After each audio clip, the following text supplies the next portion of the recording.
Salut tout le monde, j'espère que vous allez bien. On se retrouve pour une preview. Ça faisait quelques temps que j'en avais pas fait une. La preview de la carte de l'UFC Londres qui a donc lieu ce week-end aux horaires européens. C'est très agréable. C'est une très belle carte. Franchement, pour un Fight Night, c'est vraiment une carte de qualité. Il y a bien sûr notre Français Morgan Charrière dessus. On va en reparler. Un très beau main event, quelques beaux prospects. Je vais pas faire de cérémonie comme d'habitude. Je vais pas revenir sur tous les combats. J'en ai sélectionné 5 ou 6, je crois. Et voilà, on va commencer doucement avec un combat de beau bébé. Donc c'est le retour des affrontements un peu moisis de poids lourd avec tout le respect. C'est Marcin Tybura contre Mick Parkin. On le sait, Marcin Tybura, c'est un de ces poids lourds un peu test pour une entrée dans le top 10. Voilà, il gagne contre les Tai Tuivasa, les Walt Harris, les Alexandre Romanov de ce monde. Mais dès que le niveau s'élève un petit peu, il est perdu. Donc pour un mec qui est en train de monter comme Parkin, c'est une bonne façon de voir où il en est. Et s'il a les armes pour devenir un combattant qui va jouer peut-être les premiers rôles dans la catégorie. Moi, je pense que ça va pas être un combat très fameux, si je suis honnête.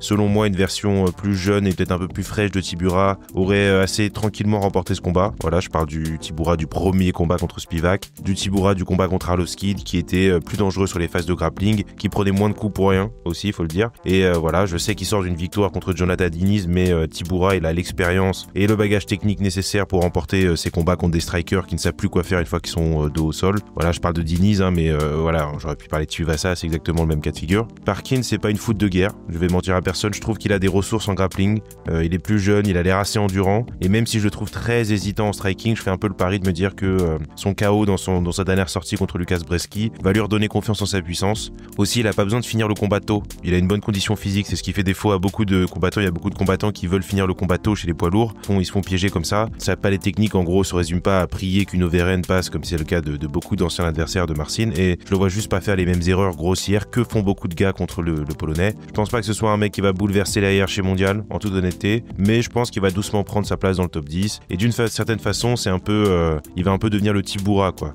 C'est un peu un passage de flambeau de poids lourd médiocre ce week-end. Peut-être une petite plus-value au niveau du public qui joue son rôle dans les décisions serrées. C'est pas la dernière fois que je vais en parler dans cette vidéo. Je vais pronostiquer une victoire de Mick Parkin par décision, mais je m'attends pas à grand-chose de ce combat pour le coup. On passe au combat entre l'honneur Kavanagh et Felipe Dos Santos, c'est chez les poids mouches. Beau combat en perspective, très beau combat en perspective. Le truc avec Kavanagh et Felipe Dos Santos, c'est que pour l'instant, j'ai pas vu ce que j'attendais d'eux à l'UFC. Felipe a eu le premier combat contre Manel Kape en short notice. Il a fait une très belle performance malgré la défaite, mais depuis, il a du mal à convaincre. Il a du mal à revenir à ce niveau-là. J'ai pas aimé sa performance contre Victor Altamirano, malgré la victoire. J'ai trouvé trop simple à amener au sol, un peu trop évident sur les pieds. Il a gagné ce combat sans moi, bien sûr, même si c'était serré, mais s'il avait perdu, ça aurait pas été un scandale non plus. Il a du mal à trouver son rythme dans les combats, et contre un mec aussi explosif que Kavanagh, ça peut lui porter préjudice. Kavanagh, moi j'avais beaucoup de hype pour ses débuts, j'en avais parlé avant l'UFC Macao. C'est un mec qui m'a beaucoup impressionné sur la scène régionale, qui est jeune, avec un superbe striking, un superbe style. On sent bien l'empreinte de la Great Britain Top Team. On en parlera plus tard, mais les mecs comme Nathaniel Wood, c'est pareil, ça vient pour se battre, ça vient pour aller de l'avant. Voilà, ça pue l'influence de Brad Bickett derrière, si on est honnête. Mais il m'a pas emballé pour sa première sortie, peut-être un peu stressé par l'enjeu, contre un mec piégeux aussi. Il n'avait pas réussi à dérouler son style, clairement, il s'est retrouvé en difficulté. Je pensais qu'il avait gagné le combat, donc rien à redire sur la décision, mais c'est pas la performance que j'attendais. Je l'attends vraiment au tournant ce week-end. Il est chez lui, il affronte un adversaire qui est costaud, mais qui laisse aussi beaucoup d'ouverture, et je pense que c'est un bon combat pour lui, pour qu'il puisse briller, pour qu'il puisse entrer ses combinaisons et claquer un gros KO. C'est ce que je crois qu'il va se passer ce week-end, et je garde en tête que c'est un jeune combattant, qu'il a peut-être été un peu stressé par l'enjeu et qu'une première victoire peut débloquer beaucoup de choses. Je continue de faire confiance à ce que j'ai entrevu de lui sur la scène régionale, à sa qualité sur les pieds, à sa vitesse d'exécution, et je pense qu'il va faire mal à Felipe sur une belle combinaison dans le second round et le finir. On passe à ce qui est selon moi le banger de la soirée, le meilleur combat de la soirée sur le papier selon moi, Nathaniel Wood contre Morgan Charrière. Je parle de meilleur en termes de divertissement bien sûr. C'est un combat qui promet d'être absolument superbe entre deux combattants que j'aime beaucoup. Morgan vient toujours pour se battre, pour proposer des belles choses, et depuis son arrivée à l'UFC, il prouve aussi qu'il est capable d'évoluer à un niveau auquel beaucoup de fans doutaient qu'il puisse briller. Voilà, il a pris une revanche sur beaucoup de fans, je pense. Nathaniel Wood, c'est un mec qui est installé à l'UFC, qui cherche sa victoire de référence en revanche pour passer un cap, mais c'est un mec qui offre des performances très solides depuis plusieurs années, c'est du haut niveau, et surtout c'est extrêmement plaisant à regarder combattre. Un peu trop pour son propre bien d'ailleurs, c'est un mec qui donne beaucoup trop et qui a tendance à se mettre en danger pour rien. Morgan, c'est un mec d'expérience, il a affronté énormément de gars de très bon niveau, il a des instincts assez impressionnants, c'est un peu étrange à analyser comme trait technique, mais il sait saisir une opportunité. Quand ça lutte, tu sens l'expérience, il se place très bien, il gère très bien ses hanches, et c'est important dans ce combat parce que Nathaniel Wood, il a tendance à se mettre en danger et à devoir de sortir de situations dans lesquelles il s'est un petit peu embourbé tout seul.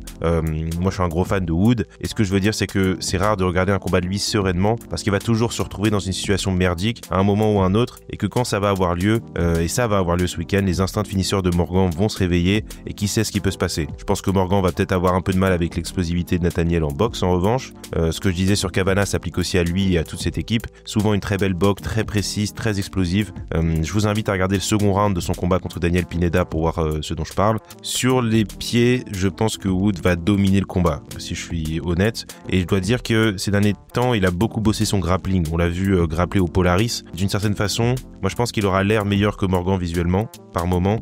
Mais Charrière va rester dans le combat selon moi et je lui fais confiance pour saisir les opportunités quand elles vont se présenter. Je pense que ce combat va à la décision, que ce sera extrêmement serré et très divertissant et je vais prendre le pari que Morgan aura les moments les plus décisifs et qui fera le plus mal et qui va remporter ce combat.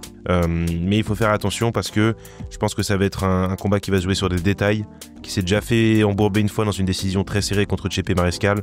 Donc voilà, je pense que ça va être un superbe combat de striking. Les deux peuvent faire à peu près tout, vraiment avec beaucoup de dynamisme et ils vont venir là pour le spectacle. Et donc du coup, voilà, ne ratez ce combat sous aucun prétexte. En plus, c'est le seul français de la carte, donc voilà. On passe immédiatement au co-main event de la soirée, Jan Blachowicz contre Carlos Ulberg.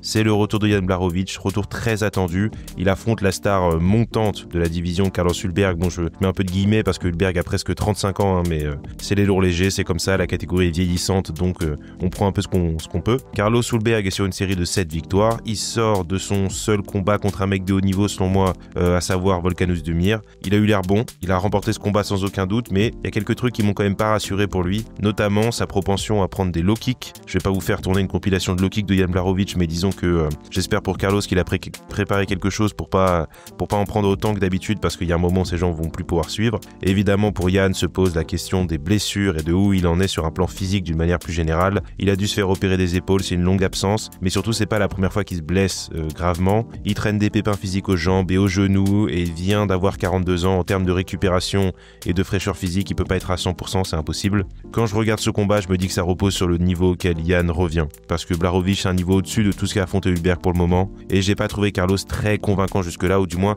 rien qui m'indique qu'il puisse performer à ce niveau-là. Jan, c'est un gars qui joue les premiers rôles et qui a le niveau des tout meilleurs de la division. On se souvient de ses combats contre Pereira et Ankalaev, voilà, c'est là qu'il se situe, et ces 3 rounds, même s'il est moins bien physiquement, ce sera moins usant que ces derniers combats.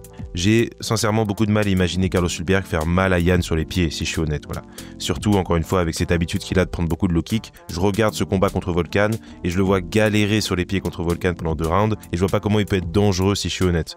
Tu vas pas autant toucher que contre Ozdemir, tu vas te faire toucher plus précisément et plus durement que contre Ozdemir, et là je parle de son combat contre Volkan parce que c'est le dernier en date, mais ça n'a pas été simple contre Da Win Jung non plus, et beaucoup de finishes de Carlos viennent à des moments où ses adversaires se précipitent et laissent un peu traîner leur menton, pas vraiment de genre de la maison du côté de Blachowicz. De mémoire, avancer le menton en l'air comme un débile, il l'a fait une fois contre Thiago Santos, il a mangé un KO un peu tonitruant, et depuis il est un peu plus patient, voilà, ça a un petit peu forcé sa façon de faire, on va dire. Peut-être que je rate quelque chose chez Carlos, mais moi j'ai pas été convaincu jusque-là.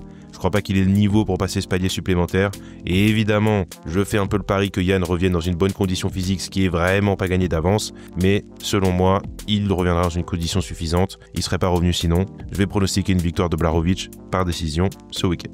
On passe au combat principal de la soirée, Leon Edwards contre Sean Brady. Évidemment, il y a eu changement d'adversaire pour Leon Edwards et short notice pour Sean Brady. Donc important de garder ça en tête, même si voilà, c'est pas un short notice d'une semaine. Il y a eu un petit peu de temps pour se préparer, mais important de garder ça en tête. Sean Brady sort d'une belle victoire contre Gilbert Burns, super performance, il l'a complètement surclassé, mais j'ai mes propres réserves sur où en est Gilbert Burns dans sa carrière actuellement, et le BAT c'est bien sûr toujours une grosse victoire, mais je crains que ce soit plus aussi impressionnant que ça a pu l'être il y a quelques années. J'ai pas été impressionné outre mesure par Sean depuis ses débuts à l'UFC, je dis ça dans le prisme, bien sûr je le vois comme un potentiel challenger, je l'évalue face à un prisme d'un gars de très haut niveau, mais voilà.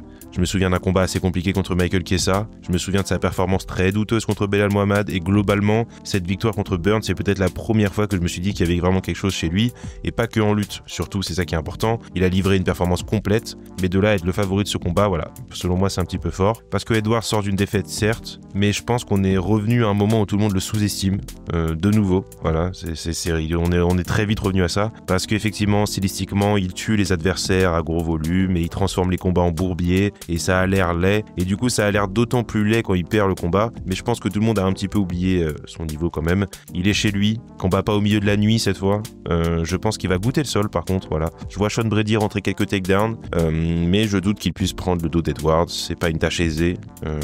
Maintenant il faut voir comment Leon va réussir à gérer ce qu'il a pas pu gérer contre Belal, savoir la pression et le contrôle. Je pense que sur le papier effectivement les gens n'ont pas tort, c'est pas un très bon combat stylistiquement pour Edwards, mais je pense que Leon c'est un combattant malin. Il a montré entre les deux combats contre Kamaru Usman qu'il était tout à fait capable de faire des gros ajustements. Maintenant il aura toujours du mal contre un mec qui lutte en chaîne, et même si Sean c'est pas le lutteur en chaîne qui est Belal Muhammad, Edwards va avoir des problèmes avec la pression, surtout que lorsqu'il défend la lutte il a tendance à plutôt utiliser des frappes dissuasives que vraiment prendre le underhook et tout. Voilà, donc il a plus tendance à sortir son genou de gauche, son kick, ce qui fonctionne mieux sur des takedowns uniques, on va pas se mentir. Et même si Brady aimerait bien emmener le combat au sol, on sait que ces temps-ci, pas mal de gros lutteurs se contentent de coller leur adversaire contre la cage pour glaner du temps de contrôle. Et voilà, c'est un peu la méta, si on peut dire. Je m'attends pas à un combat très divertissant. Je m'attends à une guerre d'usure qui va se jouer sur des petits détails. Parce que même contre Belal, Leon, il a trouvé le moyen de glaner des rounds. Je pense qu'il va réussir à en glaner de nouveau. Il va scorer ses points, Sean va le coller contre la cage et au bout du compte, je pense qu'Edwards va gagner ce combat.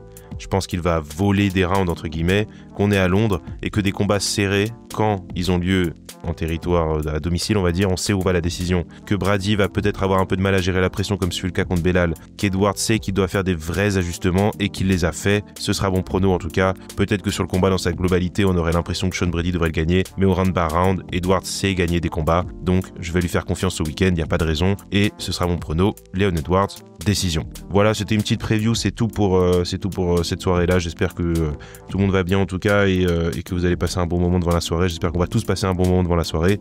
Et nous, on se reparle bientôt. Peut-être qu'il y aura une review, peut-être pas, parce que je vais sûrement la regarder avec des potes et j'aurai peut-être la flemme, mais voilà, on se tient au courant en tout cas. Salut tout le monde.